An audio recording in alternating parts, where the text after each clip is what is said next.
दोस्तों नमस्कार। कल इलेक्शन कमीशंस के जो डाटा अभी आए हैं, शायद फाइनली ही विजय विद्रोही साहब को उनके चैनल पे सुन रहा था, तो कहीं ना कहीं जो ओवरऑल फिगर है वो 4.5% की कमी दिखाई पड़ रही है। ठीक है, गर्मी का माहौल है, सब कुछ है, लेकिन गर्मी अभी भी हम 20 अप्रैल के पहले की ही बात कर रहे हैं। 10 मई या इसके आगे की बात करते, जब बहुत ज़्यादा गर्मी होती है तो वहाँ गर्मी का असर समझ में आता है। और दूसरी बात, ये पूरा जो वोटिंग ज़्यादातर जो दिखी है वो हर जगह ओवरऑल दिख गई है। तो एक तरह उत्तर प्रदेश या राजस्थान इत्यादि की गर्मी हर जगह तो है नहीं।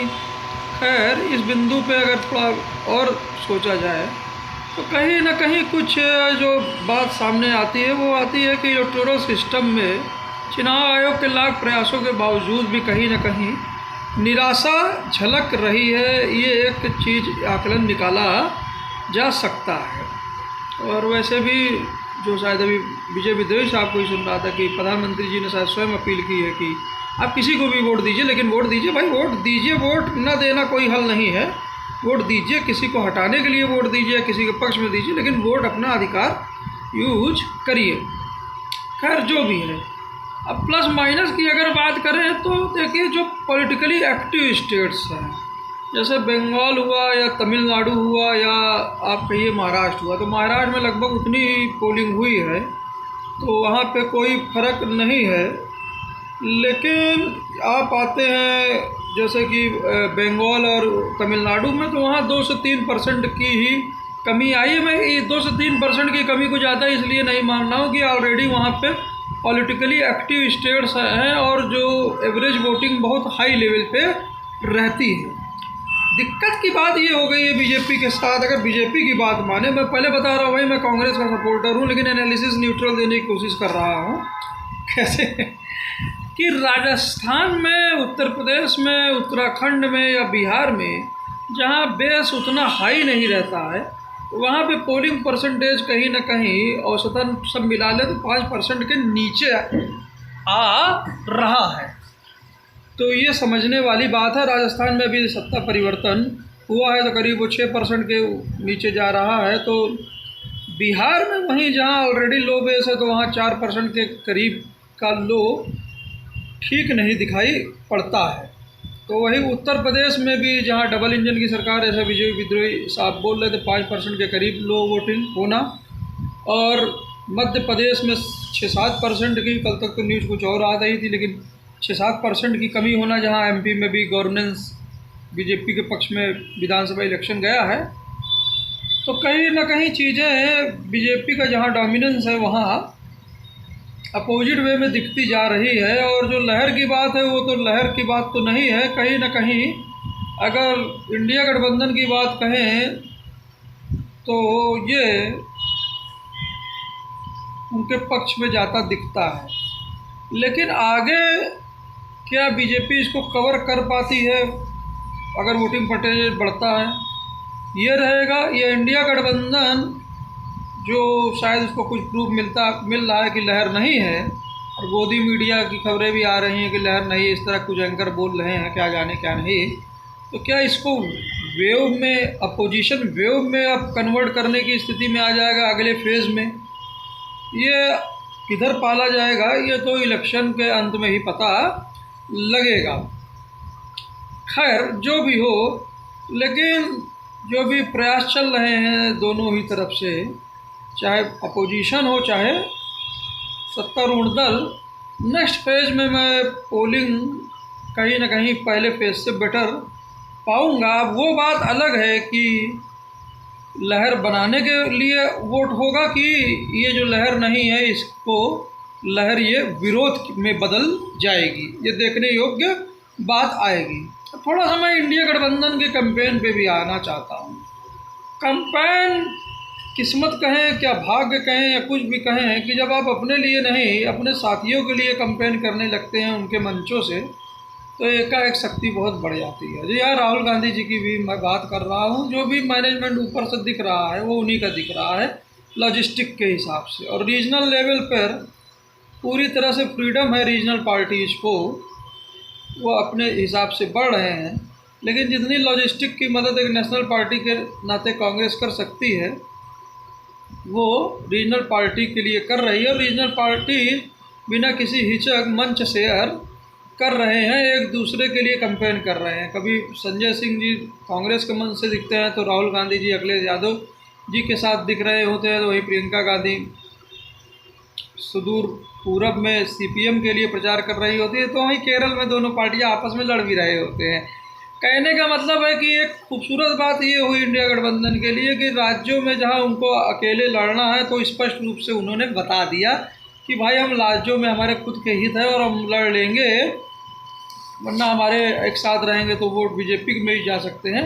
कम से कम अपनी स्ट्रेटजी बता दी और बाकी इंडिया लेवल पर वो एक साथ लड़ रहे हैं और एक दूसरे के लिए लड़ रहे हैं। तो कहीं ना कहीं यहाँ से इंडिया गठबंधन का जो कैंपेन है उसको कम से कम रिसोर्सेज में भी बहुत ज़्यादा शक्ति मिलती हुई दिख रही है। तो वहीं दूसरी तरफ जो भाजपा का कैंपेन है, जो उनके स्टार प्रचारक हैं मोदी जी, और जो स्वयं बहुत ही सेंट्रलाइज्ड कैंपेन है, तो उसका अपना इफेक्ट होता है। वो सेंट्रलाइज में डिसिप्लिन होता है, सब कुछ होता है, लेकिन 10 साल होने के बाद और बहुत ज़्यादा सेंट्रलाइजेशन होने के बाद जो नए यंग लीडर्स और दूसरे लोग आते हैं उनको अपॉर्चुनिटीज उस हिसाब से ना मिलना, ये सब भी कहीं ना कहीं निराशा झलकती है। और जो डाइवर्सिटीज ऑफ व्यूज सब पार्टी के भी अंदर होते हैं और जो दूसरों के चांसेस होते हैं टॉप पोस्ट या और रिलेटेड चीज़ों के लिए, और हैंड पिक करके आप किसी को भी कोई चीज़ बना देते हैं, कहीं ना कहीं वो सब चीज़ें और एक थकान 10 सालों की, और 10 सालों में कुछ ना कुछ वादे या बहुत से वादे रह भी जाते हैं। तो सेंट्रलाइज सिस्टम वर्क जब करता है तो बहुत बढ़िया करता है, जैसे ब्यूरोक्रेटिक सिस्टम होता है। अगर ब्यूरोक्रेसी जब वर्क करती है तो बहुत तेज़ वर्क करती है। एक बार अगर ब्यूरोक्रेसी में जंग लग जाता है, सेंट्रलाइज सिस्टम हो जाता है, और वैसे बहुत सारे एक्स रिटायर्ड ब्यूरोक्रेट्स और सलाहकार कहीं ना कहीं बीजेपी इत्यादि को अब पार्टिसिपेट करते हैं, सलाह दे रहे हैं, पीएमओ ज़्यादा है वो है कैबिनेट के ऊपर। तो इन परिस्थितियों में जब सिस्टम सेंट्रलाइज फेल करता है तो बहुत बुरी तरह भी फेल करता है। तो अब मैं कुछ इन दोनों परिस्थितियों को देख रहा हूँ कि जहाँ लेसर रिसोर्सेज के साथ इंडिया गठबंधन एक दूसरे के प्रति लड़ते हुए काफ़ी मजबूत दिख रहा है या होता जाएगा, तो दूसरी तरफ ब्यूरोक्रेटिक या सेंट्रलाइज्ड मॉडल पे चलते हुए कहीं ना कहीं थकान जो है चेहरे पे साफ झलकती जा रही है। क्या पता मेरा आकलन गलत हो, लेकिन जो मतदान परसेंटेज है फिलहाल तो वही बताता है। अगली बार का जो मतदान परसेंटेज बढ़ेगा तो आगे लहर विरोध की है कि लहर पक्ष की है या बचाने के लिए है, ये बहुत है। अगला फेज सबसे टफ एनालिसिस का आने वाला है। खैर ये सब तो बात हो गई। ऐसे ही छोटी सी कहानी रिलेट करके बता देते हैं कि जब आप एक दूसरे के लिए लड़ते हैं ना, तो मान लीजिए चौराहा या नदी के अगल बगल 2 गांव थे, जैसे सौदागर फिल्म थी। एक दोनों गांव एक तीसरी पार्टी से, मान लीजिए कि कोई तीसरी चीज़ है, शक्ति है, उससे मिल के लड़ रहे थे, तो दोनों को बेनिफिट हो रहा था। कोई ज़रूरी नहीं कि दोनों गांव हमेशा एक साथ ही लड़ें। दोनों गांव ज्योग्राफिकल लोकेशन में, स्ट्रेंथ में अलग अलग भी हो सकते हैं। चौराहे के इधर वाले गांव मसलन साउथ वाला और उत्तर वाले अलग अलग हो सकते हैं, उनकी ज़रूरतें अलग अलग हो सकती हैं, तो वो अपना आगे चल के रास्ता भी बदल सकते हैं, या उनमें किसी तरह से जो तीसरी शक्ति से लड़ रहे हैं वो आपस में डिवीज़न करने की कोशिश करे। तो इस हालातों में क्या होता है कि वो तीसरी शक्ति फ़ायदा तो उठाती है, लेकिन अगर दोनों गांव मान लीजिए अलग भी होना चाह रहे हैं तो कम से कम एक दूसरे को कम्युनिकेट करने में कि भाई हमारी नीड्स अलग है, हम आगे अलग अलग चलना चाहते हैं, इससे हमें ज़्यादा बेटर हो सकता है और ज़्यादा बेटर आगे फ़ायदा मिल सकता है इंडिविजुअली। तो एक दूसरे को कम्युनिकेट करने में क्या रह जाता है, बिना कम्युनिकेशन के चलने पर अगर एकाएक अलग हो जाते हैं तो वो बहुत ही नुकसानदेह होता है और एक दूसरे के एक्चुअली में विरोधी हो जाते हैं और तीसरी शक्ति बहुत फ़ायदा उठा लेती है। कुछ यही चीज़ें इंडिया गठबंधन के साथ थी। इंडिया गठबंधन जब शुरू में जब उनमें कॉन्फिडेंस नहीं था तो एक दूसरे में साथ तो चलने की बात करते रहे थे, फ़ायदा भी दिख रहा था, लेकिन फिर एकाएक जब अलग डिसीजन लेने लगे तो नुकसान भी दिखने लगा।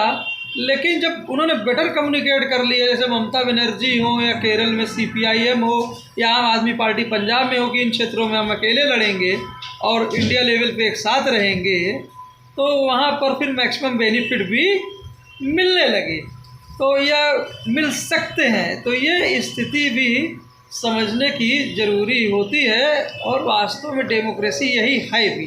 डेमोक्रेसी जो है महज भीड़ तंत्र नहीं है, इलेक्टोरल डेमोक्रेसी भी नहीं है।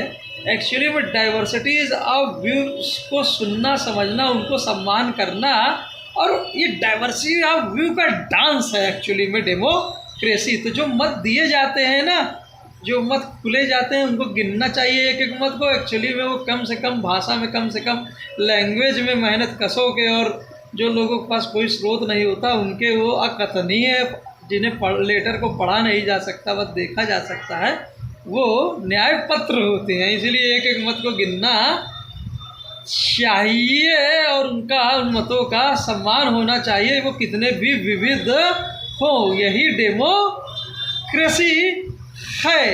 और विभिन्न मतों के साथ जब भी कोलिशन गवर्नमेंट चलती हैं तो हिस्टोरिकली हम देखते हैं ग्रोथ रेट अधिक होती है। और जब भी बहुत मजबूत गवर्नमेंट, मेजॉरिटी वाली गवर्नमेंट चलती है, तो बहुत तेज डिसीजन लेने के बावजूद, रिसोर्सेज का कंसंट्रेशन करने के बाद भी औसत ग्रोथ जो होती है वो उतनी हो नहीं पाती है, और ना ही उतना ही जो वेल्थ का डिस्ट्रीब्यूशन है वो हो पाता है।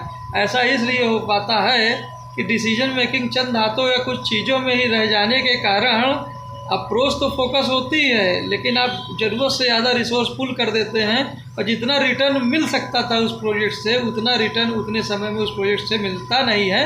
और जिनसे दूसरे क्षेत्रों से जो रिसोर्स एकाएक ले लिए गए, तो ऑलरेडी वहाँ ग्रोथ कम हो जाती है। इसीलिए कोलिशंस गवर्नमेंट के दौरान अच्छी ग्रोथें इंडियन हिस्ट्री में हमेशा मिलती हैं। और वो रीजन इंडिया की डाइवर्सिटी के हिसाब से जो व्यूज़ छन के आते हैं, उनके हिसाब से, बेटर डिस्कशन के हिसाब से, भले ही सो चले कि, लेकिन रिसोर्सेज का जब ऑप्टिमल यूटिलाइजेशन होता है, भले ही धीरे चलने से, ग्रोथ के परिणाम और रिजल्ट ज़्यादा अच्छे और सस्टेनेबल ग्रोथ दिखती है। उम्मीद है ये एपिसोड आप लोगों को पसंद आया होगा। मैं हूँ मनीष जायसवाल, हरकन्या चौराहे, मुट्ठीगंज, इलाहाबाद से।